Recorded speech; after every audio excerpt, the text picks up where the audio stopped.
को Ertugrul drama की cast के बहुत ही इंटरेस्टिंग और मजे के इंटरव्यूज दिखाऊंगी। अर्तुगरुल का सीजन 5 खत्म होने के बाद जब अर्तुगरुल से पूछा गया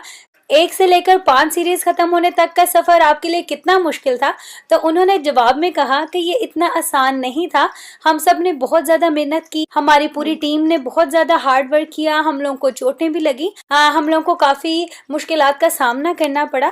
लेकिन उसके बावजूद जब लोग हमारे पास आकर हमारी तारीफ करते हैं या हमें अप्रिशिएट करते हैं, हमें आई लव यू कहते हैं, हमसे अपने प्यार का इजहार करते हैं, तो हमारी मेहनत का सिला उनके प्यार, उनके मोहब्बत, उनकी खलूस के जरिए हमें मिल जाता है। जब उनसे पूछा गया कि सोशल मीडिया पे आपको जो कमेंट्स आते हैं उनके बारे में आप क्या कहना चाहते हैं, तो उन्होंने कहा कि सोशल मीडिया पे मुझे जितने भी कमेंट्स आते हैं मैं वो सब रीड करता हूँ, क्योंकि पूरी दुनिया से मुझे कमेंट आ रहे हैं, पूरी दुनिया से लोग मुझे देखते हैं, मुझे पसंद करते हैं और मुझे आगे भी मजीद देखना चाहते हैं। मैं उन सब लोगों को रिप्लाई तो नहीं कर सकता, लेकिन मैं उनके कमेंट्स पढ़ना जरूर पसंद करता हूँ। फिर उनसे पूछा गया कि आपको सारे कमेंट्स की समझ आ जाती है, क्योंकि कमेंट्स जो है वो डिफरेंट लैंग्वेजेस में होते हैं, तो उन्होंने कहा कि मुझे सारे कमेंट्स की समझ तो नहीं आती, लेकिन मैं उनको ट्रांसलेट कर लेता हूँ। जब इनसे पूछा कि 5th सीजन के बाद क्या हम लोग नेक्स्ट सीजन एक्सपेक्ट कर सकते हैं, तो उन्होंने हंसते हुए जवाब दिया कि 5th सीजन लास्ट सीजन है, इसके बाद और कोई सीजन नहीं है। अर्तुगरुल की 1 से लेकर सिर्फ 5 तक सीरीज है, अब नेक्स्ट आगे इसकी कोई सीरीज नहीं आएगी।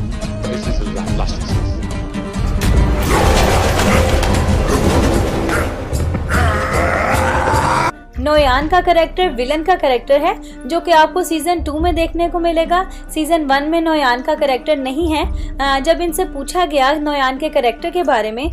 तो इन्होंने बताया कि जब मुझे इंटरव्यू के लिए कॉल आई तो मैंने स्क्रिप्ट पढ़ा और मुझे वो बहुत अच्छा लगा और इंटरेस्टिंग लगा, तो मैंने कहा कि हाँ मैं ये रोल प्ले कर सकता हूँ। उसके बाद 2 महीने तक हमारी ट्रेनिंग होती रही और उस ट्रेनिंग के लिए हम लोग सुबह 8 बजे निकलते थे और 9 बजे हम लोग फार्म पे पहुँचते थे। पूरे घंटे का सफर तय करके हम लोग ट्रेनिंग के लिए जाया करते थे रोजाना 2 महीने तक के लिए। और हलीमा बताती हैं कि शूटिंग इसलिए भी मुश्किल थी क्योंकि हमें उसमें घुड़सवारी करनी थी, हमें तलवार साजी करनी थी और हमारी प्रोडक्शन बहुत बड़ी थी और हमें ट्रेनिंग के लिए जो लोग दिए गए थे वो बहुत ही ज्यादा प्रोफेशनल थे और हमारी जितनी भी ट्रेनिंग हुई है वो बहुत ही हाई लेवल पर हुई है। और मैं अपने आप को बहुत ज़्यादा लकी समझती हूँ कि मैं इस प्रोडक्शन का हिस्सा रही हूँ। इसकी वजह से लोग मुझे बहुत ज़्यादा पसंद कर रहे हैं, मुझसे बहुत ज़्यादा प्यार कर रहे हैं और पूरी दुनिया में मेरे काम को बहुत ज़्यादा अप्रिशिएट किया जा रहा है। लोग मुझे मेरे असली नाम से ज़्यादा हलीमा के नाम से जानने लगे हैं और मेरी फ़ैन फॉलोइंग भी बहुत ज़्यादा तेज़ी से बढ़ रही है। और जो मेरे को स्टार थे उनकी वजह से मुझे बहुत ज़्यादा हिम्मत मिली, ख़ास तौर से सुलेमान शाह की वजह से। उन्होंने मुझे बहुत ज़्यादा मोटिवेट किया और शूटिंग के दौरान मैंने बहुत ज़्यादा लॉन्ग टर्म और अच्छे फ्रेंड्स बनाए हैं। तो मैं अल्लाह का बहुत ज़्यादा शुक्र अदा करती हूँ कि इन सीरीज़ की वजह से मुझे बहुत ज़्यादा फेम मिला है और मुझे बहुत फ़ख्र महसूस होता है कि जिस ड्रामे में मैंने काम किया है वो हमारी हिस्ट्री का इतना अहम हिस्सा है। जब उनसे पूछा गया कि क्या शूटिंग के दौरान आपको चोटें आती थी, तो अर्तुगरुल ने जवाब दिया बहुत दफा मुझे चोटें आती थी, लेकिन ज्यादातर मुझे चोटें हाथ पर आती थी क्योंकि मेरा काम तलवार से फाइट करना था और सेट पे कुछ लोग ऐसे भी थे जिन्हें बिल्कुल तलवार चलाना नहीं आता था, तो उनको मुझे सिखाना भी पड़ता था और उनको सिखाते सिखाते मेरे हाथ भी काफी जख्मी हो जाते थे और मैं काफी दफा जख्मी हाथों से भी अपने सीन शूट करवाता था, लेकिन मैं किसी को एहसास नहीं होने देता था कि मैं कितना ज्यादा तकलीफ में हूँ, क्योंकि अर्तुगरुल का कैरेक्टर इतना ज्यादा पावरफुल था। तो जब मैं शूटिंग स्टार्ट करता था तो उस कैरेक्टर से मुझे इतनी ज्यादा स्ट्रेंथ मिलती थी कि मैं अपनी तकलीफ भूल जाता था।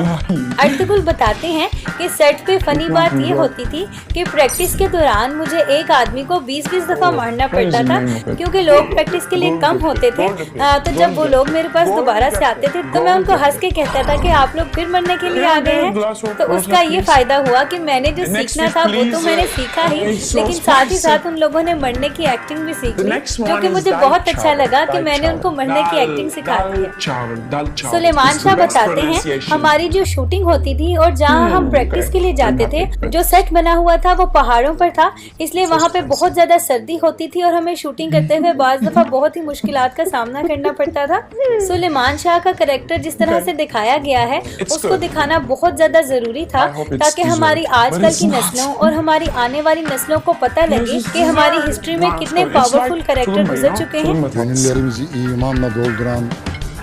Yüce Allah'ın 99 adıyla. या बिस्मिल्लाह। Okay. हाइमा भी यहाँ पे बता रही हैं कि मेरा करेक्टर देखने में तो एक हाउसवाइफ का है, लेकिन so excited जरूरत because आने पर वो Mirani is घुड़सवारी भी the कर thing. सकती है, वो तलवारें भी चला सकती है, वो अपने दफा के लिए लोगों के साथ लड़ भी सकती है। तो मैं समझती हूँ कि आजकल के दौर में भी औरतों को बिल्कुल इसी तरह से होना चाहिए कि जरूरत आने पर वो मुकाबला भी कर सकें और अपनी